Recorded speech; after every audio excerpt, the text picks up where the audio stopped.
In Korea, in the year 1900, at a time when poor women had no voice, a young cleaning lady shocked an entire company by accepting an impossible challenge. She swept the floor as if she wanted to disappear, but that day her secret would come to light. The director of a German company, arrogant and skeptical, laughed when she said she understood the language. And he proposed, "If you can translate this contract, I'll give you the translator's salary." They laughed at her. They bet against her. They ignored her past.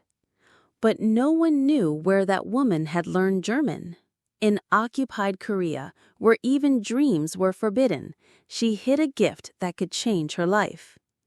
And that translation would only be the beginning. How many brilliant women have been ignored by society simply because they were born in the wrong place at the wrong time? Yoon-hee walked with her eyes lowered and worn-out shoes. None of the employees looked at her directly, as if she were part of the floor she cleaned. She was always the first to arrive and the last to leave, yet her name was rarely spoken. In the year 1900, Korea was under the growing influence of foreign powers, and the lower classes barely had the right to dream. Yoon-hee had no formal education, no important surname, no striking beauty, but she had something no one around her could have guessed, a gift kept like a wartime secret. In the few hours she had at night, she would sit with books hidden among old rice boxes and read silently. And what she read wasn't Korean, it was German. It all began when she was still a child, during her family's time in a port city where her father had worked loading foreign ships. One day, he helped a German officer and in return received a book. No one understood the gift, but Yoon-hee was fascinated. Alone with the pencil and a lot of patience, she deciphered the language. First out of curiosity, then out of love. That worn-out book became her most precious treasure. At 19, orphaned and poor, she started working as a cleaner at the Seoul branch of a German trading company. She wasn't allowed to sit, but she listened, and she absorbed every word the foreigners spoke, pretending not to understand a thing. The branch director, Mr. Bak Jong-han, was respected and feared. A Korean educated in Europe, he spoke fluent German and demanded that everyone strictly follow the company's foreign protocols. He was cold, rigid, and proud of the status he had fought so hard to earn. He had a personal assistant who earned 5 times more than Yoon-hee just to review German documents. That spring morning, a new contract had arrived straight from headquarters in Berlin.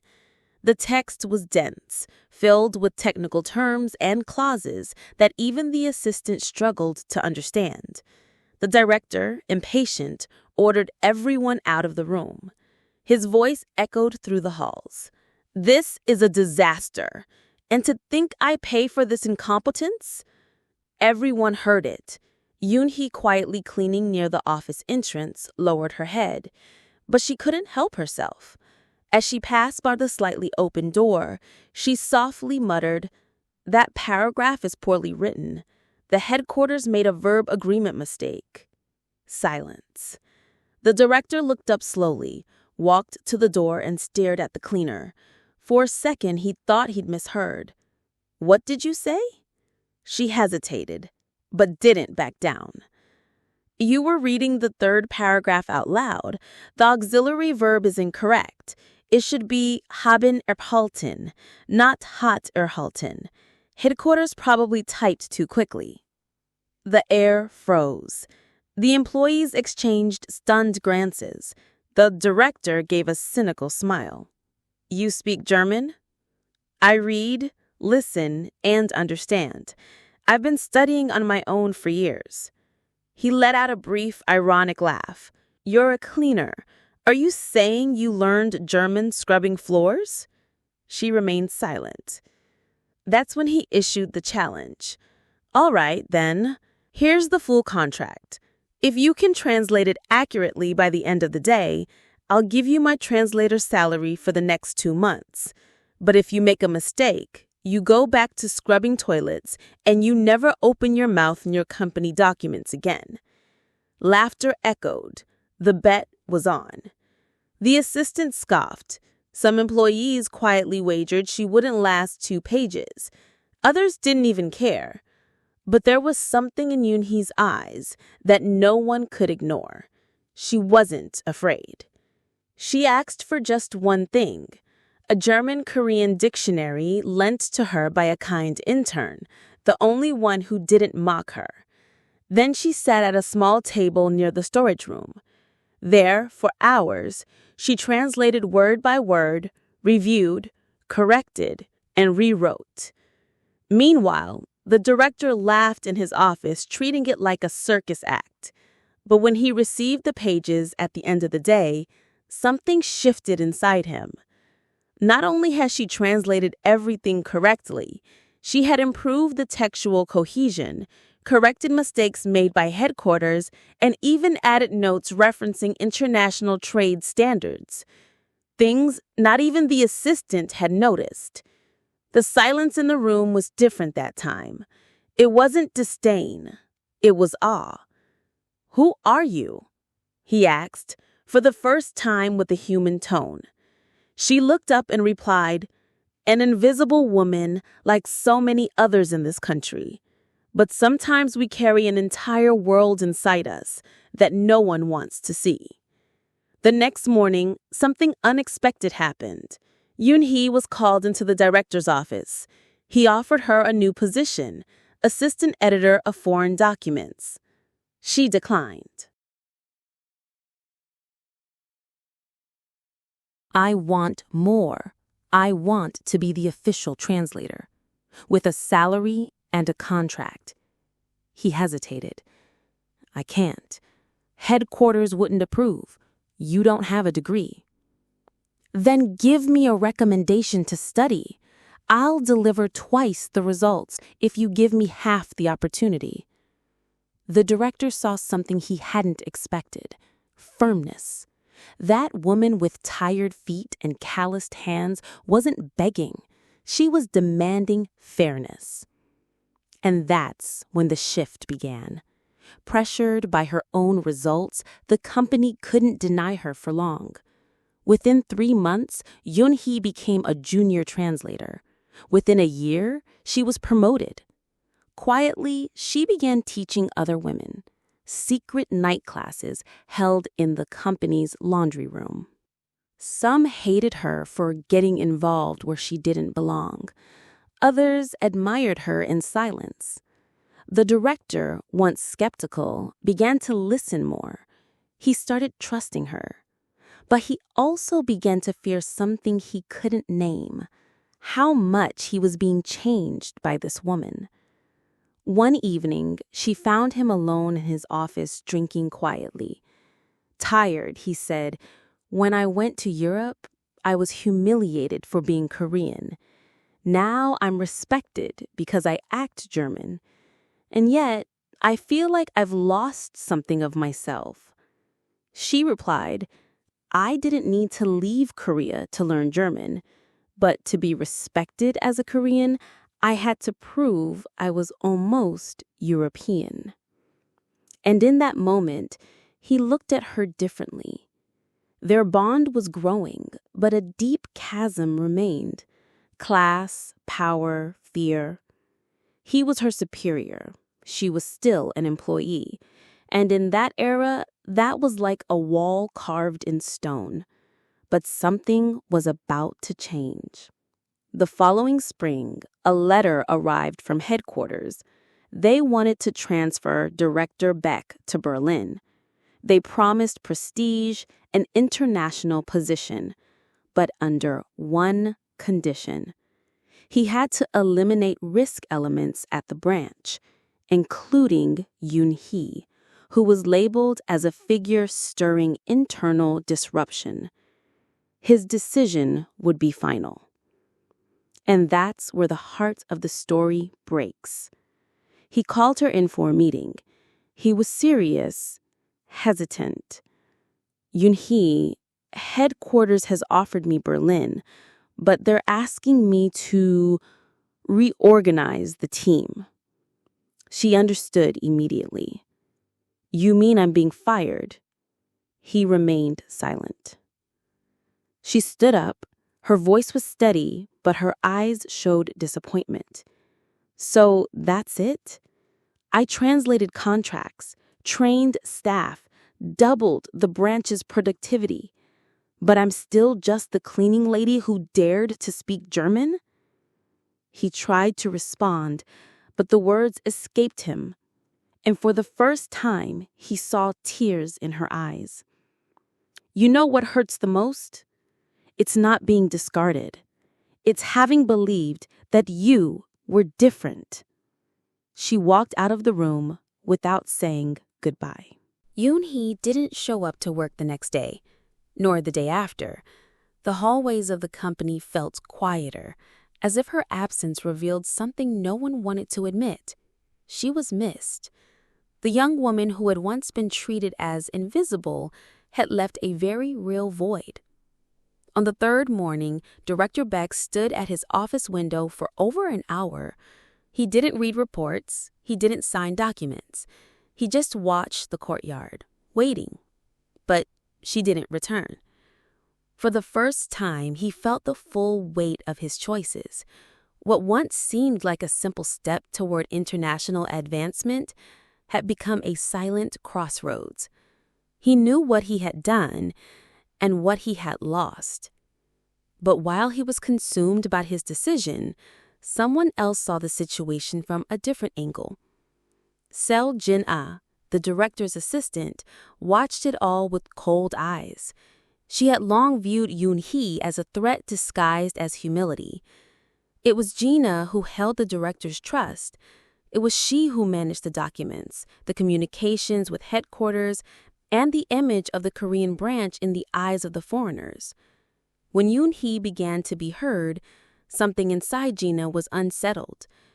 When she started translating documents and correcting reports Gina herself didn't fully understand, discomfort turned to resentment. And when the director began to listen to the cleaner more than to her, it became war.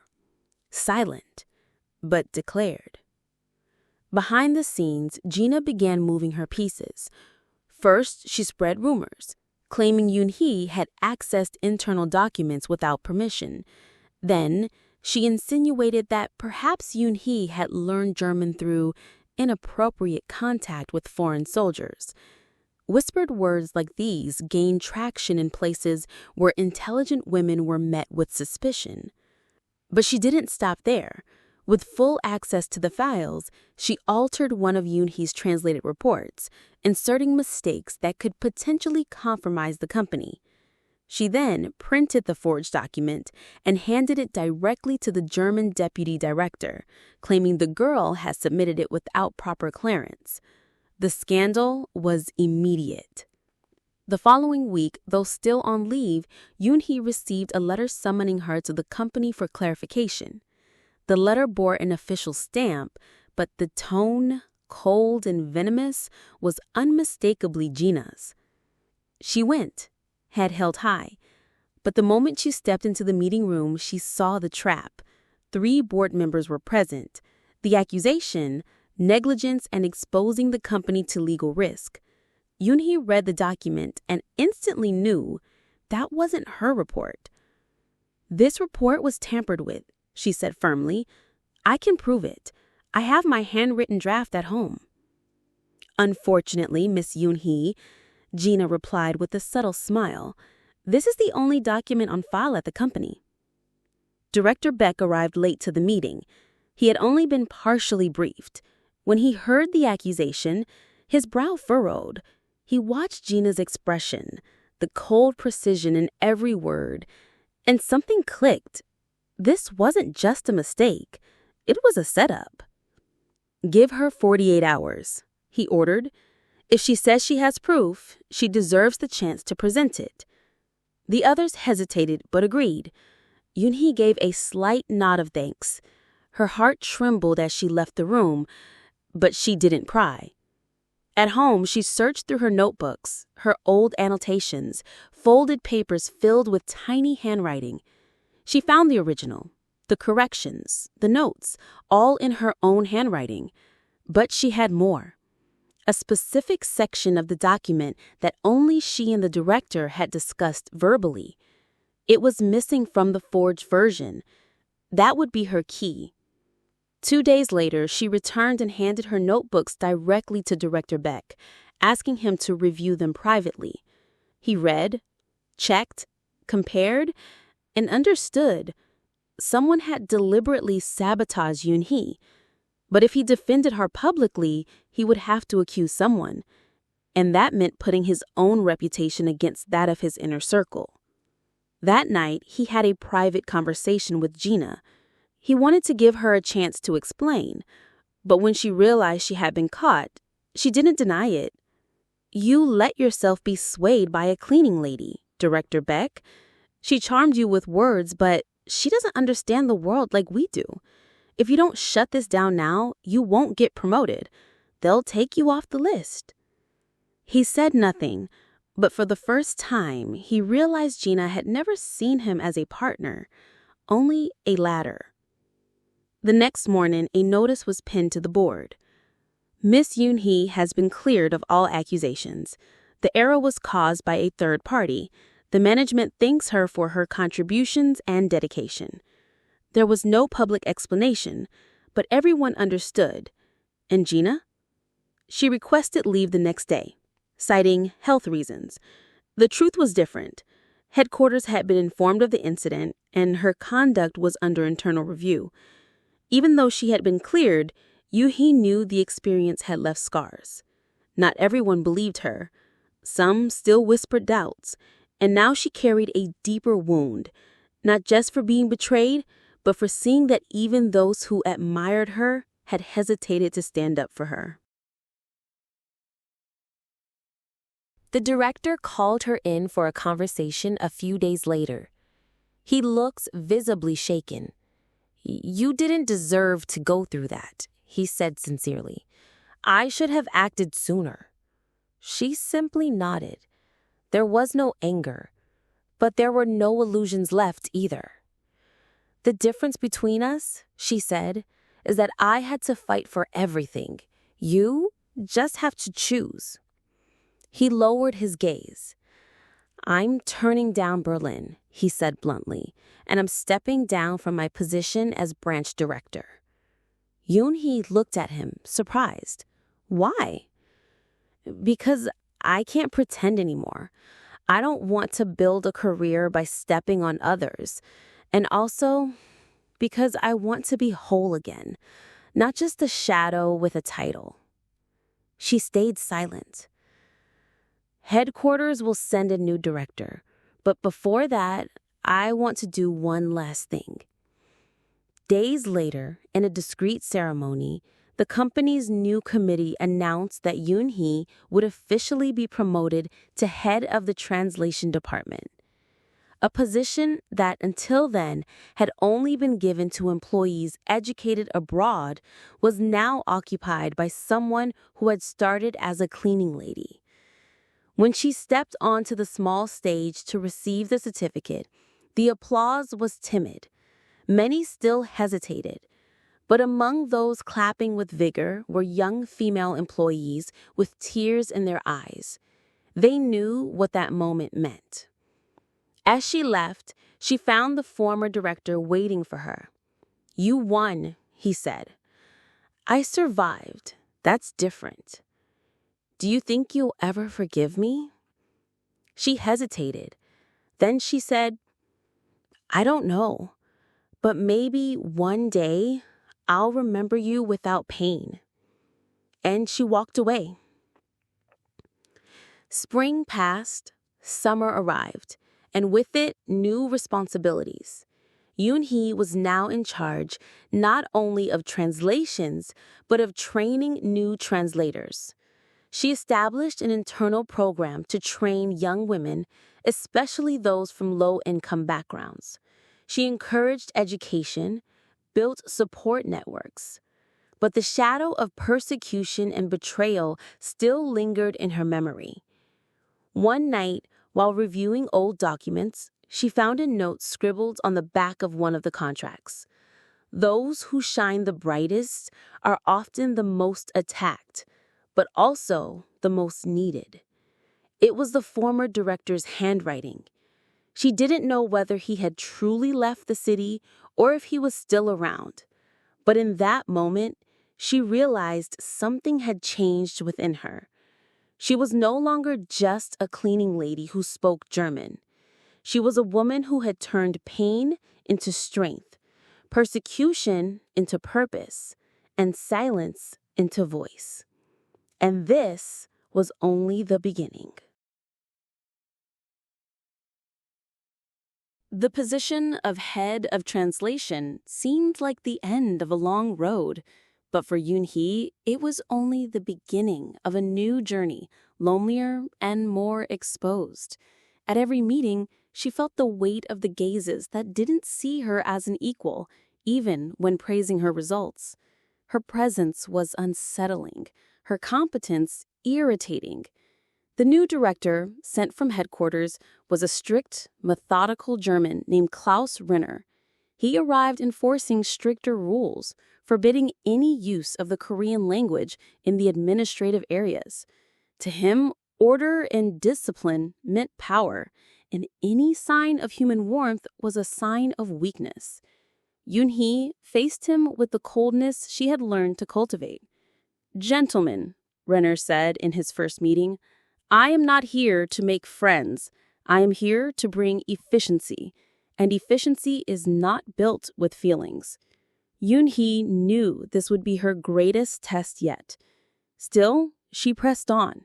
She implemented improvements in the review system, organized the translation workflows, and kept her commitment to training new employees. Many positive results were recorded in the first 3 months of her leadership. But even so, any praise came with caveats.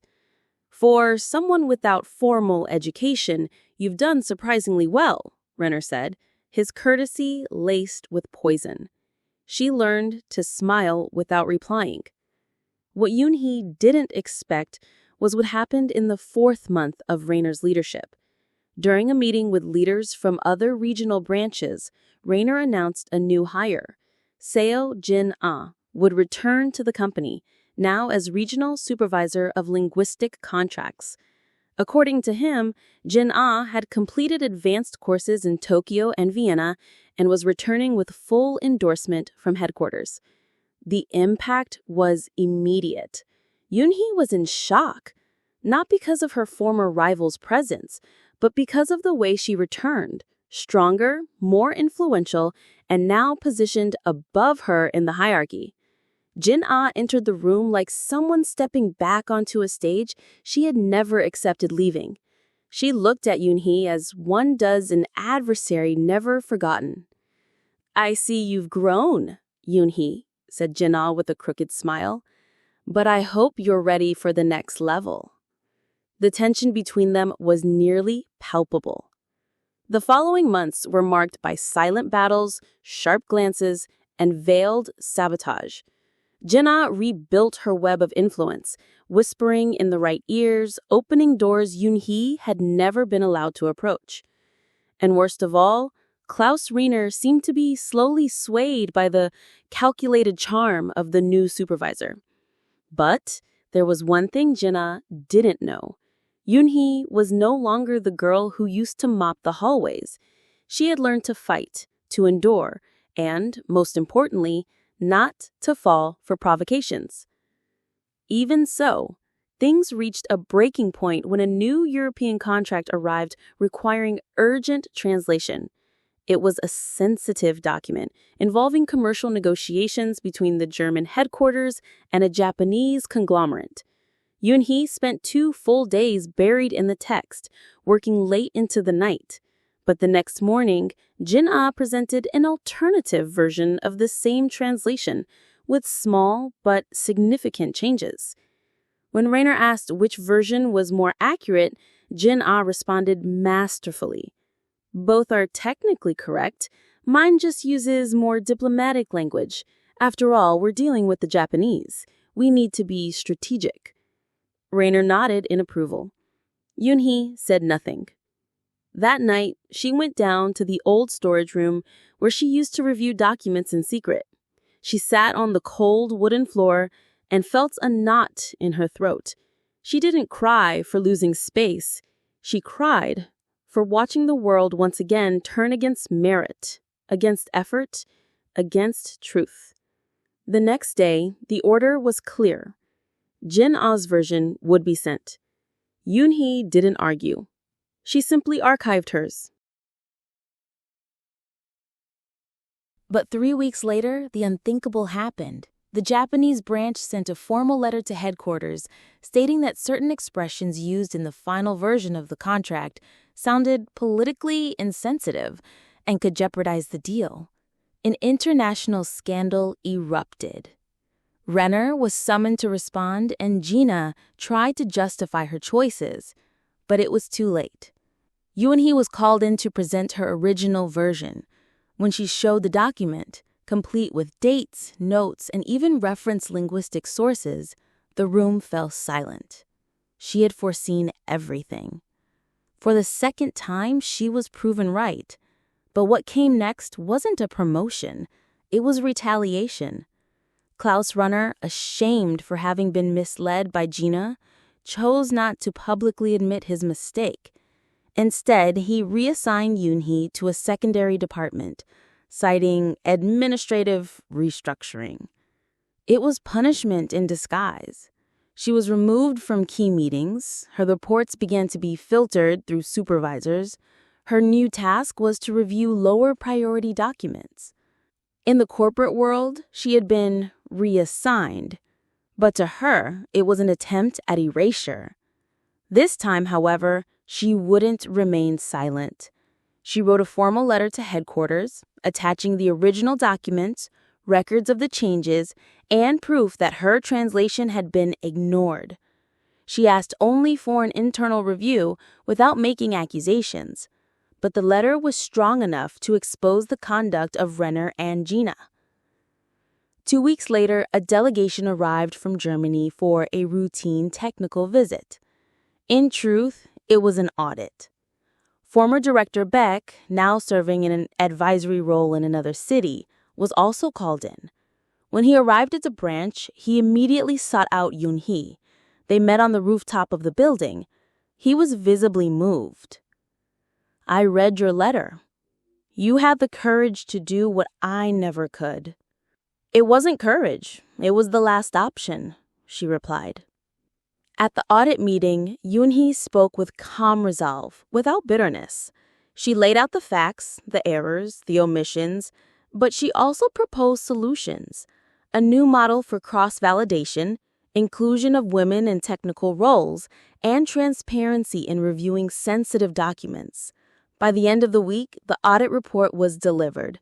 Renner would be replaced, Gina temporarily removed and reevaluated, and Yoonhee, she would be invited to represent the Korean branch as a linguistic consultant for international contracts with full technical autonomy.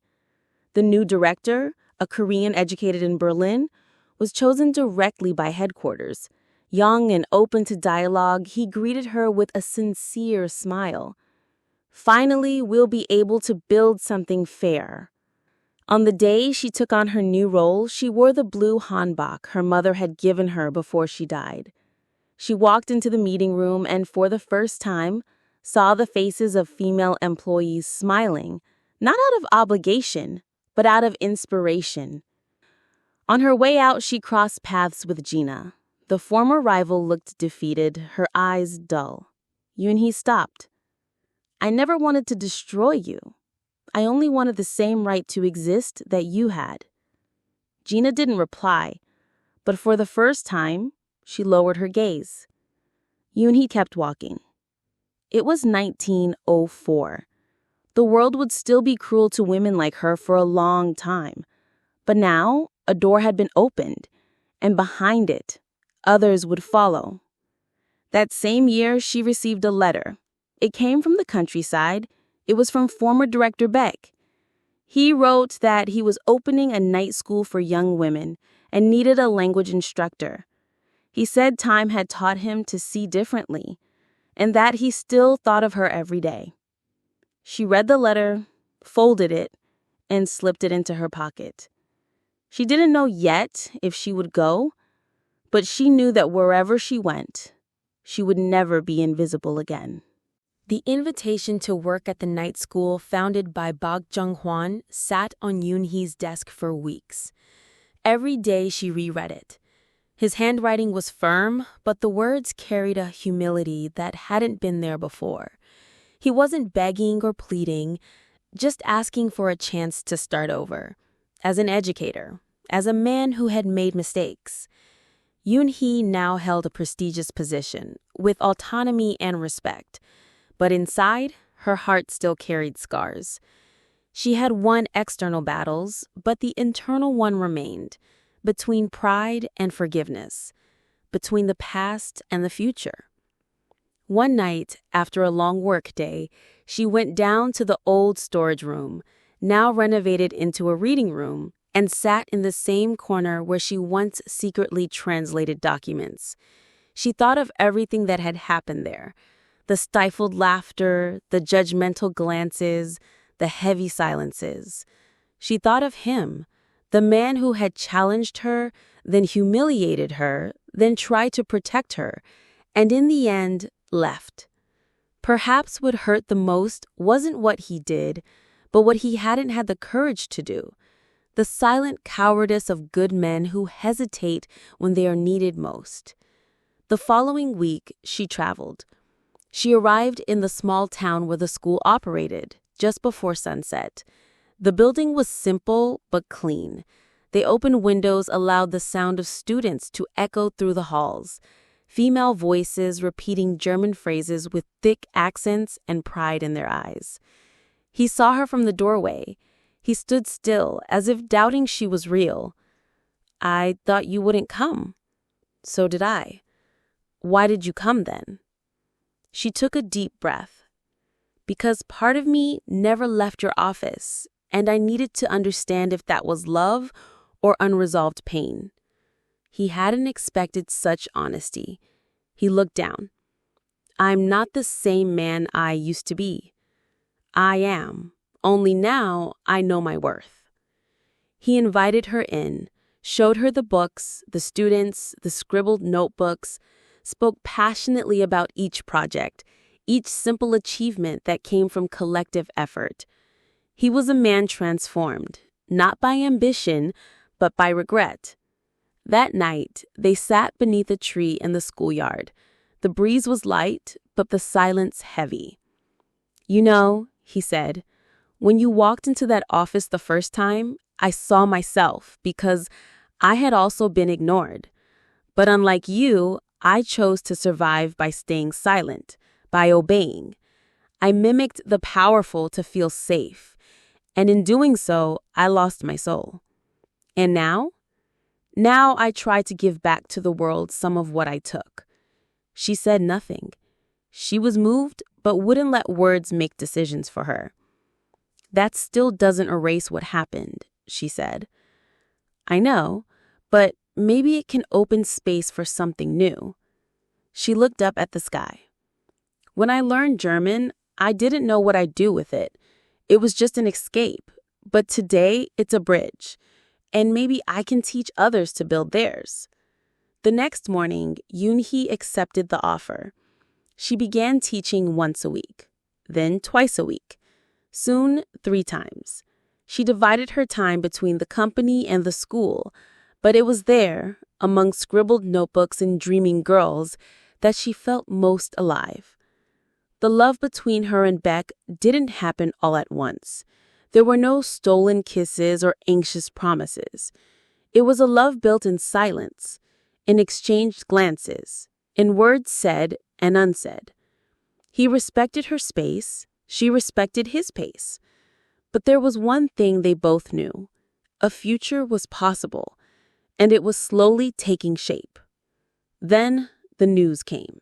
The German headquarters, impressed by the results of the new Korean linguistic consultancy, nominated Yoon-hee for an international leadership development program. The course would take place in Leipzig, Germany, over 2 years.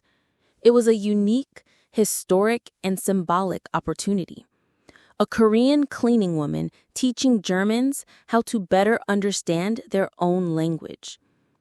The current branch director made a point to congratulate her publicly. The Korean community celebrated, the local press reported the story. But inside Yoon-hee, her heart was torn. To accept meant to leave. Leave the school, leave the girls, leave Bake.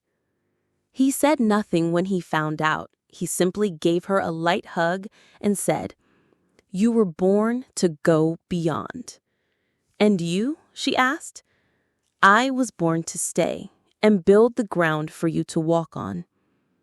His words moved her more than he let show. The night before her departure, she wrote a letter, not to him, but to herself. "Dear Yoon-hee, you were the invisible girl no one noticed. The young woman who dared to learn on her own. The woman who stood against an entire system with the strength of a pen. You didn't win to prove something to others. You won so you'd never doubt yourself again.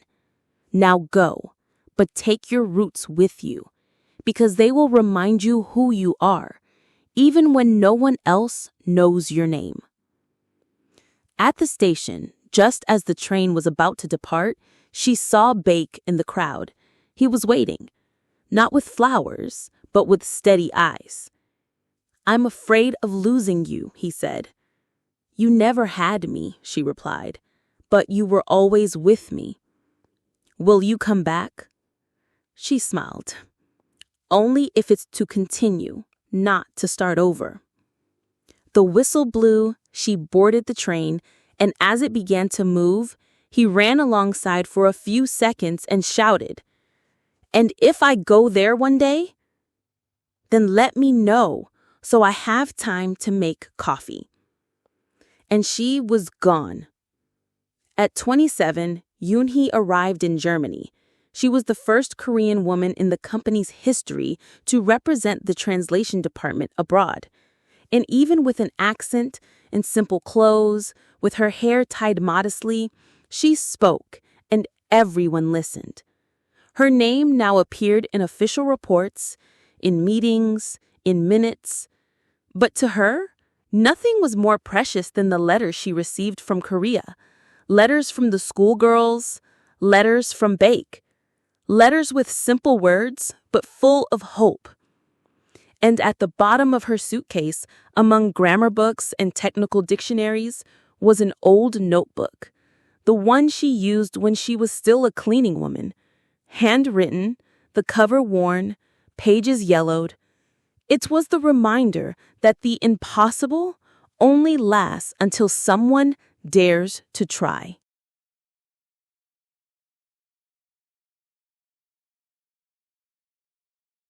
They stood before a decision that would change everything. Jung-mi, now recognized as someone with a rare talent, had declined the invitation to emigrate to Germany. As golden an opportunity as it was, her heart knew where she truly belonged. But peace was only on the surface. The internal persecution hadn't ended. Soo-jin, the employee who had harbored a quiet envy from the beginning, had now become an open threat. She had begun digging through old files and records from Jung-mi's past, searching for anything that could destroy her reputation. And she found something. On a cold autumn morning, as leaves piled up in the company courtyard, Jung-mi was summoned to the boardroom. When she entered, Soo-jin was already seated, a brown folder in hand and a victorious smile on her face. "Mr. Jae-hyun," Soo-jin said confidently, "I regret to inform you that Miss Jung-mi never completed formal schooling. She lied on her application." The silence was sharp. Jung-mi felt the ground disappear beneath her. It was true. Out of shame, she had omitted the fact that she never finished her education. She had started working very young to support her sick mother and younger brother. There had never been time for diplomas. What she knew was the result of personal effort, borrowed books, late-night reading by candlelight, and careful listening to teachers' lessons in the schools where she cleaned the floors. Jae-hyun looked at her. "Is it true?" he asked, more disappointed than angry. She took a deep breath. "Yes, I lied about my education, but I never lied about what I know. Everything I've done here has been with true dedication." "That's fraud," Soo-jin insisted. "She has stained the company's name. She should be fired immediately." The room grew tense. Eyes were divided between the rigidity of rules and the undeniable brilliance of a woman who had turned herself into something extraordinary, despite starting from nothing. Then, the unexpected happened. Mr. Kim, the German partner overseeing the company's projects, walked into the room unannounced. "I've been listening to this discussion from outside," he said, with his heavy accent. Everyone turned toward him. "Let me say something. For years, I've sent complex texts to be translated. None were as precisely interpreted as Miss Jung-mi's. What she did, not even my colleagues at the University of Munich could have done. If this is fraud, then let every certified translator fall silent." A silence of honor filled the room. Soo-jin, feeling the floor slip beneath her, tried to argue. "But she lied." "Yes, she did," Jae-hyun interrupted, "but out of desperation. And even so, she turned that lie into something that brought us profit, prestige, and international recognition." He stood up and looked at Jung-mi, his eyes now softer. "What you have done cannot be erased. You may not have a diploma, but you have something rarer: integrity, intelligence, and courage. Those aren't taught in classrooms." Soo-jin left the room silently, humiliated. She was never seen at the company again. In the following days, Jung-mi was not only promoted, but her story was featured in the company's official magazine, inspiring other women. Her journey came to represent something greater, the triumph of inner truth over appearances. Months later, Jae-hyun invited her to dinner. This time, no contracts, no files, just two hearts trying to connect outside the walls of professionalism. That evening, he finally looked at her not as his employee, but as the woman who had defied everything to be heard. "You really don't want to go to Germany?" she asked. "No, my place is here, with my story, with what I've built." "And is it with me?" She didn't reply. She just smiled, a smile with enough answer for both of them. 2 years later, Jung-mi founded a free school for low-income women who wanted to learn languages and develop leadership skills. With support from the company, she launched a scholarship program for women in vulnerable situations. Her story was told in newspapers, lectures, and even in a Korean film. She didn't just translate a German text. She translated her own life. Sometimes, the world demands titles, diplomas, and connections to recognize someone. But what truly transforms lives is the courage to keep going, even when everything seems against you. Jung-mi began as an invisible janitor, but she became a light. Not because she had the best opportunities, but because she chose to create her own. Truth can be buried by prejudice, envy, or bureaucracy, but one day it always finds a way to be heard. Never underestimate someone who starts at the bottom. They might just be the one to change everything. If this story moved you and you believe everyone deserves a chance to show their worth, subscribe to the channel. Many people watch, feel, cry, but forget to click the subscribe button, and that makes all the difference in helping us keep sharing stories like this. And you?